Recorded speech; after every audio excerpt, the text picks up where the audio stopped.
More developments this morning. Those objects shot down in North American airspace. More than a week ago, the U.S. shot down that Chinese surveillance balloon off the coast of South Carolina, and you're seeing some video of that there, the takedown and then also the cleanup, which is now underway, trying to figure out what it was doing. The balloon was flying above civilian aircraft about 60,000 feet.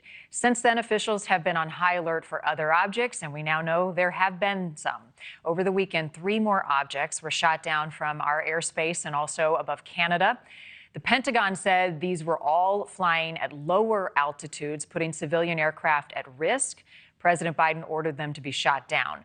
We are still waiting to learn more about what type of objects these were, where they came from, and what exactly they were doing.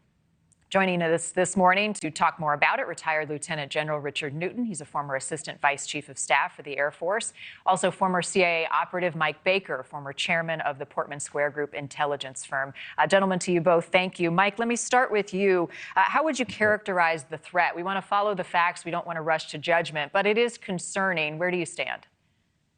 Yeah, well, I mean, look, the balloon, the airship from China was pretty obvious, you know, what that was and why it was important to shoot it down. I would argue we should have done it, you know, sooner. I don't know that, you know, any intel we gathered by monitoring it as it made its way across the country was necessarily worth what the Chinese regime gathered during the course of that event.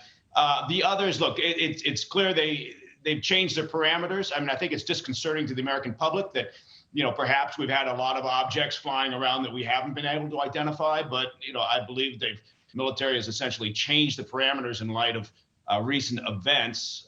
And so now we're picking up more of these objects. I wouldn't read too much into it, but I would also hope that the military currently has more intelligence on what these objects were than they're telling us, because 20,000 feet is not exactly, you know, the stratosphere. We should be able to capture a great deal of intelligence before we make the decision to shoot it down. General, let me ask you, NORAD says, at least a spokesperson for NORAD is speculating that this may be a test, that someone is testing our U.S. systems and our military capability to shoot these down. What do you think? Well, I certainly echo what Mike just talked about. General Van Herk, who's the commander of North American Aerospace Defense Command, said on Sunday that he's reattenuating the radars, and the radars need to be reattenuated not only for altitudes but also for speeds. And so we're definitely in a different regime in terms of trying to identify on our defense radars and so forth. But I think it could be a test. Certainly you go back to, as Mike referred to, the Chinese balloon. It's a spy balloon, and they've got a global spy balloon capability. They've demonstrated that. The Chinese have 40 nations and 5 continents. And so it could be part of a broader strategy or part of game plan on their part to do these, again, intrusions into American sovereignty, American airspace, to see what our reaction is. Not only in terms of what our military reaction, our technical reaction is, but what's our political reaction as well. And what's the length of time of that decision process? And so that is something we really need to take a hard look at as well. What types of things, Mike, will they be looking for when they try to recover pieces of these objects that have been downed, the evidence gathering phase of this? Right. Well, I mean, it's not dissimilar from, an accident investigation, right? So they're really looking to hoover up every piece of equipment. And, then it gets analyzed. Look, and we've got, the best engineers and whether we're talking about the intel community or the military. And so we'll be able to understand better, right, what their capabilities are.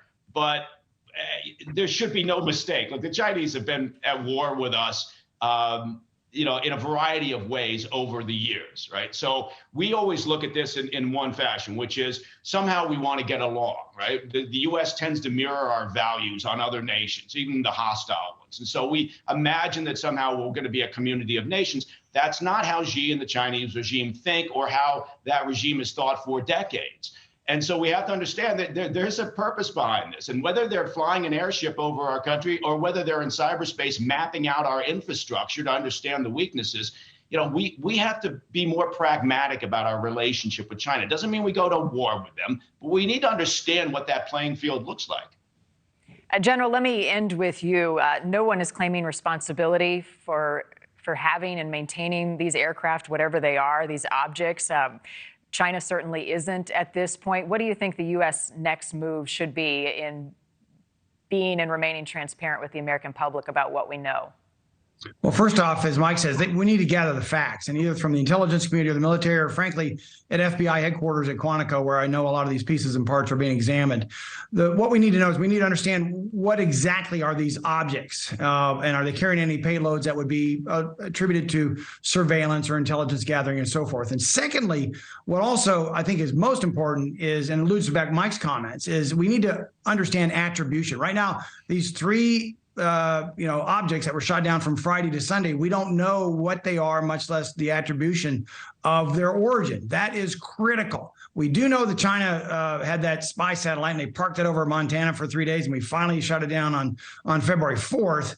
But the attribution piece of this is very important, not only to the military, but through our intelligence community, certainly through our national security, but also to the American people. Thank you for watching. Go to newsnationnow.com to find NewsNation on your television provider. And don't forget to click the red subscribe button below to get more of NewsNation's fact-driven, unbiased coverage.